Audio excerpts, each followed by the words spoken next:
নমস্কার, NE24 news চ্যানেলের তরফ থেকে প্রত্যেক দর্শক শ্রোতাদের জানাচ্ছি আন্তরিক অভিনন্দন ও স্বাগতম। আমি স্বর্ণালী মিশ্র।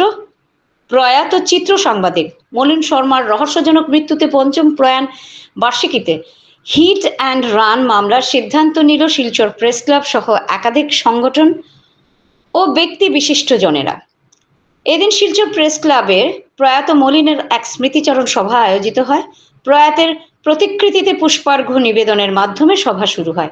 দীর্ঘ 5 বছর অতিক্রান্ত সত্ত্বেও অধরা মৃত্যুর রহস্য বা প্রয়াত মলিনের ঘাতক গাড়ি চিহ্নিত করতে না পারায় পুলিশ প্রশাসনের ব্যর্থতায় গভীর উদ্বেগ ব্যক্ত করেন উপস্থিতরা।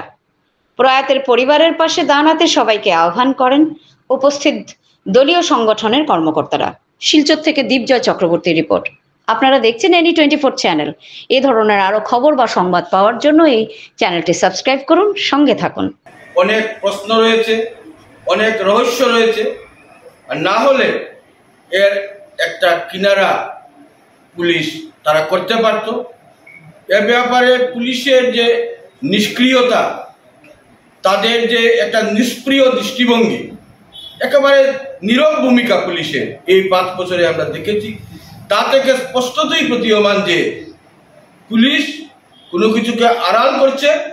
বিশেষত ঘাতক যে যান, সেটি টিপারই হোক বা অন্য কোনো বাহনই হোক, সেটিকে পুলিশ আজ পর্যন্ত সেটিকে শনাক্ত করতে পারেনি। একেবারে তারাপুর পুলিশ ফাঁড়ির নাকের ডগায় হয়েছে এবং সেখানে সিসিটিভি কভারেজ ছিল, এরপরও কিন্তু পুলিশ সেটিকে শনাক্ত করতে পারেনি। আমরা দেখেছি যে কাছাড় পুলিশ বিভিন্ন সময়ে তারা পাতাল থেকেও বালু করে তারা বিভিন্ন ঘটনার, বিভিন্ন অপরাধের তারা সুরাহা করেছে, কিন্তু এ ব্যাপারে পুলিশের একেবারে দায়সারা মনোভাব।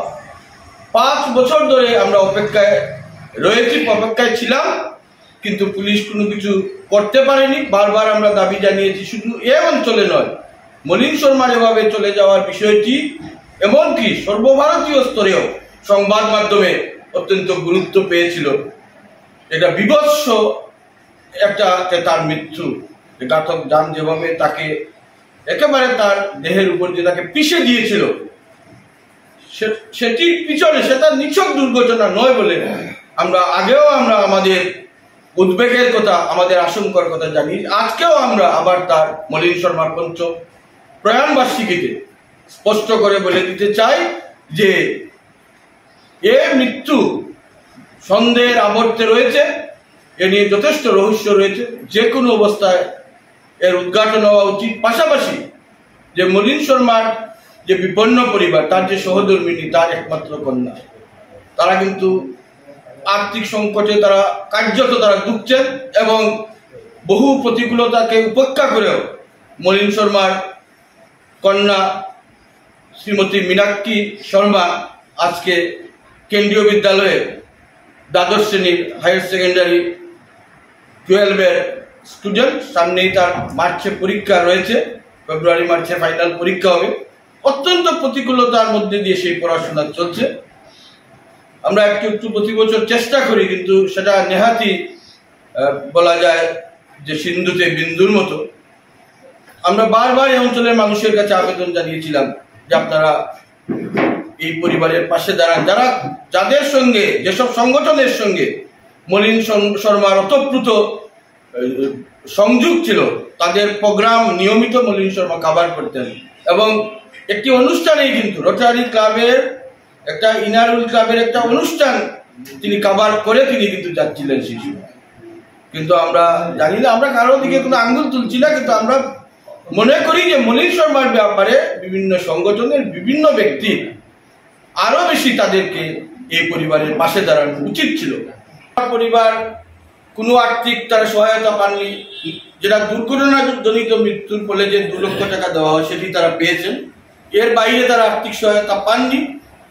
ব্যক্তিগতভাবে তখনকার পুলিশ সুপার মুগ্ধজ্যোতি দেবমোহন্ত 1 লক্ষ টাকা দিয়েছিলেন, এর বাইরে তারা কোনো আর্থিক সহায়তা তিনি পাননি। এই অবস্থায় আমরা আজকে আমাদের সিদ্ধান্তের কথা জানাচ্ছি যে মলিন শর্মার যে মৃত্যু, এর ব্যাপারে হিট অ্যান্ড রান মামলা করা হবে। হিট অ্যান্ড মামলা সেটা দায়ের করা হবে এবং সেই মামলার যে যতটুকু করতে হয় যে আর্থিক দিক থেকে সে ব্যাপারে আমরা সবাই মিলে সেটা আমরা করব। হিট অ্যান্ড রান মামলা খুব শীঘ্রই সেটা করা হবে এবং এর ব্যাপারে বিশেষজ্ঞ যে আইনজীবী তাদের সঙ্গে কথা বলা হবে। কারণ হিট অ্যান্ড রান মামলায় গাড়িটিকে যদি শনাক্ত করা নাও সম্ভব হয়, সেটা গাড়িকে যদি চিহ্নিত করা নাও যায়, তাহলেও সেখানে যে ক্ষতিগ্রস্তের যে পরিবার, সেই ক্ষতিগ্রস্তের পরিবারকে আর্থিক সংস্থান দেওয়ার নির্দেশ